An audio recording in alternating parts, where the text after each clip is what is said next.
தம்பி, இந்த வண்டி என்ன விலைக்கு கொடுக்கலான்னு இருக்குதுங்க? வண்டி எடுத்து 4 வருஷம் ஆச்சுங்க. 60,000 கொடுத்துடலாங்க. 60,000? ஆமாண்ணா. அது சரி. 1 லிட்டர் பெட்ரோல் போட்டா எவ்வளோ மைலேஜ் கிடைக்கும்? ஐயோ, இது பெட்ரோல் வண்டி இல்லைங்க, இது இவி வெஹிக்கிள். சார்ஜ் போட்டால் தான் ஓடும். தம்பி, அது எந்த வண்டியாக இருந்துட்டு போகட்டு, பெட்ரோல் போடணும் இல்லை. 1 லிட்டர் பெட்ரோல் போட்டால் எத்தனை கிலோமீட்டரு மைலேஜ் கிடைக்கும்? ஐயோ சார், எந்த காலத்தில் சார் இருக்கீங்க? இது பெட்ரோல் வண்டி கிடையாதுங்க, சத்தமே இல்லாமல் ஓடும் இவி வெஹிக்கிள்ங்க. ஏப்பா தம்பி, என்னை பார்த்த திருவாத்த மாதிரியே தெரியுது. முத சைக்கிள் வாங்கி ஓட்ட குடும்பமாக்குனாங்க. எங்களுக்கு எல்லாம் தெரியும். இங்கே வாரு, எனக்கு ஒரு காது குத்த வேண்டாம், ஏற்கனவே குத்தியாச்சு. இங்கே வாரு, வண்டி எவ்வளோ மைலேஜ் வரும் அதை மக்கள் நீ சொல்லு. திரும்ப கேட்டதையே கேட்டுட்டு இருக்கியா? இது பெட்ரோலில் ஓடாதியா, இவி வண்டி கரண்ட்டில் தான் ஓடும். சார்ஜ் போட்டால் தான் ஓடும் இந்த வண்டி. இதெல்லாம் எங்களுக்கு தெரியும். வண்டி ஓடு ரோட்டில், பெட்ரோல் தானே ஓடு. கிலோமீட்டருக்கு என்ன மைலேஜ் கிடைக்குன்னு சொல்ல மாட்டேங்கிறோம். திரும்ப யாரையா நீ? பைத்தியமாயா நீ? திரும்ப கேட்டதே கேட்டுருக்க. வாயா, அதுக்குன்னு சொல்லிட்டு கோவம் வந்துடும். என்ன நினைச்சிட்டு நீ வேற இதெல்லாம் பேசாத, லூசா இருப்பான்னு இருக்கேன். பெட்ரோல்ல ஓடாதியா இவி வண்டின்னு சொன்னா உனக்கு புரியுதா புரியலையா?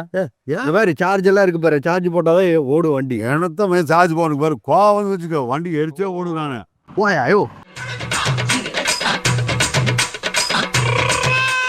அந்த என்ன வண்டியை வியாபாரம் பண்ணி முடிச்சிட்டியா? அதை ஏன்பா கேட்குற? காலையில் யார் மூஞ்சில முடிச்சனே தெரில, இந்த ஆள்கிட்ட வந்து மாட்டிட்டேன்.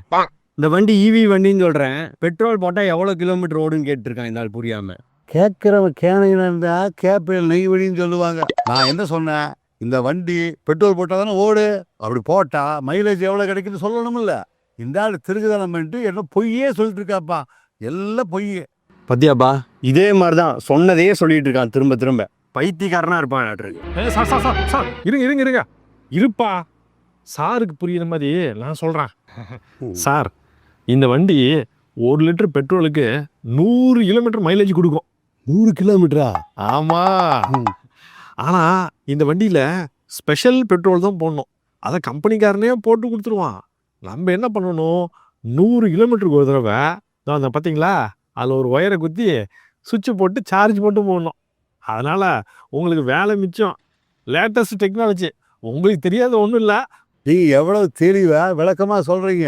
ஆனால் அந்த ஈனதாயி கண்டபடி போய் சொல்கிறானுங்க பாருங்க. அதை விடுங்க, அவன் கிடக்கிறான். உங்களுக்காக இந்த வண்டியை நான் வாங்கிக்கிறேங்க.